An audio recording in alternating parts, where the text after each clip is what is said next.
Assalamualaikum warahmatullahi wabarakatuh. Salam arit pecinta hewan M2 TV. Pelihara kambing yang paling enak yang mana? Kalau yang paling enak, yang paling mudah itu penggemukan dibandingkan breeding. Kenapa paling enak, paling mudah? Yang pertama, untuk teman-teman peternak kambing yang pengen penghasilannya cepet muter, terus dalam waktu singkat sudah dapat uang atau keuntungan yang banyak, itu yang bagaimanapun solusinya hanya penggemukan. Nah, sekarang ngomong jumlah ya. Kalau penggemukan kambing 10 ekor, 20 ekor itu sebenarnya rugi, menurut saya rugi. Selain rugi waktu, rugi di pakan, dan rugi di jumlah. Tapi kalau pengen ternak kambing penggemukan yang menghasilkan, benar-benar menghasilkan, itu ya dalam penggemukannya itu memang jumlahnya banyak, kurang lebih sekitar 100 ekor lah ya. 100 ekor itu selain semakin banyak itu sebenarnya semakin irit dipakan daripada yang sedikit. Terus kemudian ini nanti kita jabarkanlah pertanyaan-pertanyaan yang di benak teman-teman semuanya ya. Kok bisa semakin banyak kok kos biayanya semakin irit? Ya kalau umpamanya nih ya, 100 ekor dengan 20 ekor. Ya mau bagaimanapun yang 20 ekor dengan 100 ekor itu, nafsunya teman-teman, keinginannya teman-teman peternak penggemukan itu sama. Cepat besar, dibelikan pakan yang banyak, terus kemudian akhirnya loss control ini, yang jumlahnya sedikit loss control di pakan, biaya pakan. Yang paling ya ini saya detailkan lagi lah 100 ekor itu 100 ekor biaya pakan untuk per bulan selama 10 bulan umpamanya.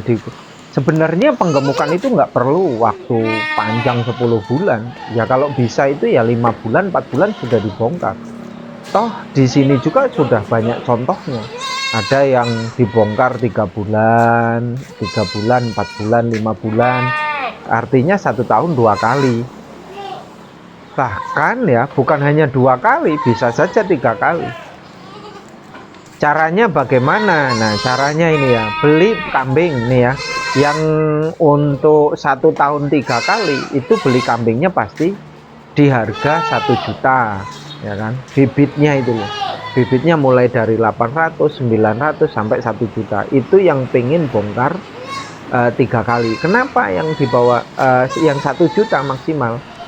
Karena nanti begitu posisi kambing ini dipelihara 1 bulan 2 bulan sudah mapan, kondisinya kambing sudah fit, sudah mau makan pakan-pakanan fermentasi atau silase, itu nanti begitu sudah 2 bulan itu atau 3 bulan maksimal itu dijual untuk dipindah ke peternak penggemukan pembesaran, bukan penggemukan lagi, pembesaran. Artinya nanti estafet lah, kalau di sini estafet. Yang dari kecil pasti begitu nanti usia enggak usia ya, nanti begitu 1 bulan 2 bulan 3 bulan sudah dibongkar semua, sudah dipindah peternak pembesaran. Kalau yang peternak pembesaran itu rata-rata 1 tahun 2 kali, nggak bisa 3 kali. Yang untuk peternak yang bibitan 1 juta itu bisa 1 tahun 3 kali. Keuntungannya lebih banyak mana? Keuntungan sebenarnya lebih banyak yang bibitan 1 juta dibesarkan itu loh, dimapankan lah 1 bulan 2 bulan 3 bulan udah dibongkar dipindah kandang, itu keuntungannya jauh lebih banyak. Kalau modalnya 800 nanti dibongkar 1 juta, berarti keuntungannya udah berapa? Pasti sudah keuntungan 700.000 toh. Kambing kecil itu yang usia segitulah, rata-rata kan 3 bulanan lah rata-rata, itu makannya masih sedikit, kos pakannya sangat ringan banget, untungannya besar. Tetapi ingat, semakin untungnya besar juga resikonya besar, karena kambing kecil ya, Kambing kecil 3 bulanan sapi paksa lah rata-rata kan. Itu kan perlu pembelajaran ekstra, perhatian ekstra dari pemilik kan gitu, dari si perawat. Ya untuk mencegah yang namanya ngedrop, untuk mencegah yang namanya mencret, untuk mencegah yang namanya kematian karena pola pakan yang masih awalnya menyusui, belajar rumput terus dipaksa silase, itu kan rata-rata banyak kendala. Kecuali teman-teman yang sudah paham untuk ngurus-ngurusin kambing-kambing kecil ini, yang udah senior lah, udah berapa kali, walaupun angka kematian bisa nggak bisa diprediksi. Kalau sudah senior mungkin angka kematiannya kecil lah, bisa diminimalisir. Tapi kalau pemula bahaya, angka kematian bisa 50%, 60%, bahkan 70%. Pingin untung banyak, akhirnya nggak jadi untung, malah rugi. Lah kalau untuk teman-teman yang pilih aman nih, pilih aman, penggemukan yang pilih aman, rawan kematiannya sudah lewat, kambingnya sudah kondisinya bagus, sudah stabil, udah mau silase, itu ya rata-rata di harga 1,5 juta lah ya. 1,5 juta itu ya kalau umur nggak bisa kadang ada yang umurnya 6 bulan, kadang yang ada 7 bulan, kadang ada yang 5 bulan. Karena kambing itu beda-beda loh pertumbuhannya. Ada yang cepet banget, ada yang lambat, gitu kan. Nah kalau belinya 1,5 juta itu pasti rata lah, rata gedenya, tingginya rata. Ya di tinggi badan 50 sampai 55 lah ya. 50 sampai 55 itu rata-rata. Harga 1,5 jutaan lah. Kadang ada yang mendekati sampai 60 lah. Tapi ya dipukul rata ya 55, tinggi badannya 55, 1,5 juta. Untuk dibesarkan selama, kalau yang 1,5 juta itu ya rata-rata dibongkarnya ya 10 bulan, ada yang 5 bulan. Kalau 10 bulan berarti ya dianggapnya 1 tahun sekali bongkar kan, menjelang Idul Adha. Kalau umpamanya dibongkar 5 bulan ya bisa, tapi kan nggak dapat uang kejutan rata-rata kalau yang bongkarannya 5 bulan. Tapi kalau bongkarannya sekalian dipanjangin menjelang Idul Adha, itu biasanya dapat kejutan di harga umpamanya 1 bulan per ekor dapat 100.000 kotor. Tapi kalau nanti dijual menjelang Idul Adha, 1 bulan menjelang Idul Adha, itu keuntungannya bisa 150.000 per ekor per bulan, gitu kan. Artinya kalau dipanjangin sampai Idul Adha, modal 1,5 juta bisa jadi lebih dari keuntungannya, lebih dari 1 juta kan, gitu kan, per ekornya lebih dari 1 juta. Kalau dijual 2,5 juta berarti kan dapatnya 1 juta. Kalau di lakunya 3 juta berarti kan keuntungannya 1,5 juta. Nah semakin kecil memang untungnya semakin banyak, semakin besar untungnya semakin dikit gitu. Kalau biaya pakan di sini nih umum ya. Kenapa kambing penggemukan pembesaran itu makannya itu cenderung silase, daun singkong, onggok, dan campuran yang lainnya, jarang yang rumput gitu ya. Karena penggemukan atau pembesaran itu ini butuh makan yang stabil, yang teratur, dan betul-betul kontinu, bisa terus tidak berubah proteinnya, kandungannya itu tidak berubah. Kalau rumput kan bisa berubah, rumput liar loh, rumput liar itu bisa berubah, kita nggak tahu kandungan proteinnya, zat gizinya, seratnya seberapa kan kita nggak tahu. Tapi kalau penggemukan itu kenapa harus pakannya itu, biar memang dia stabil, pertumbuhannya terus menerus bisa diperhatikan oleh kita. Walaupun ya untuk meminimalisir kos pakan, Ya adalah sehari sekali, setiap hari dikasih rumput walaupun 100 ekor itu hanya dicarikan 2 karung itu buat tambahan serat lah. Itu nggak apa-apa.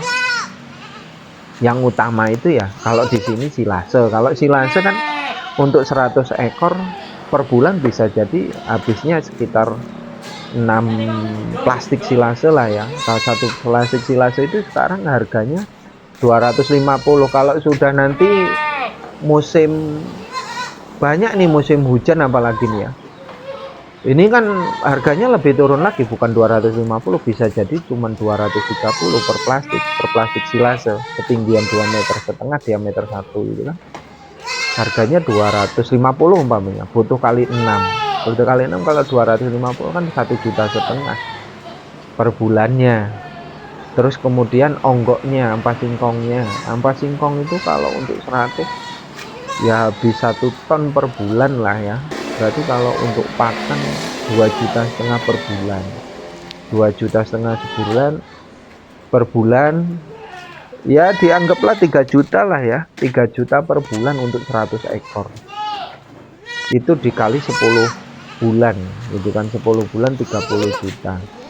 Terus kemudian 100 ekor itu keuntungannya kambing itu 1 juta, ya kan, 1 juta kali 10 bulan, 1 juta kali 100 ekor sudah berapa kan, 100 juta dikurangi biaya pakan selama 10 bulan yang hanya 30 juta, berarti masih ada keuntungan sekitar 70 juta.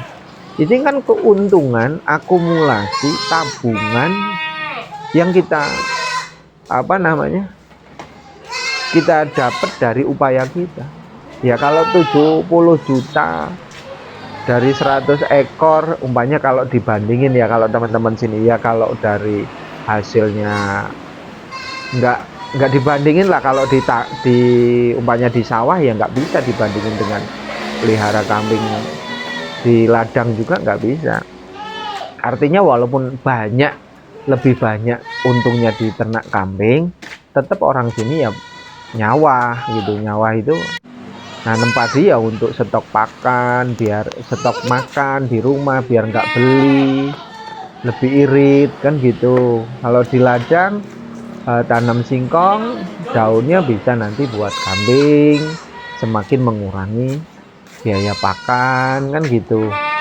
Ini semuanya mudah dipahami oleh teman-teman semuanya. Kalau pengen cepet, kayak teman-teman yang punya angsuran, punya tanggungan ya sebaiknya memang penggemukan, entah itu yang 10 bulan sekali, 5 bulan sekali, atau 3 bulan sekali, monggo gitu kan, itu pilihan teman-teman. Tapi kalau pakan ya di Lampung murah gitu kan, ya wajar, di Lampung pakan murah juga kan, keuntungannya juga ya nggak banyak, per ekor 100.000 kotor gitu kan, dalam waktu 1 bulan gitu.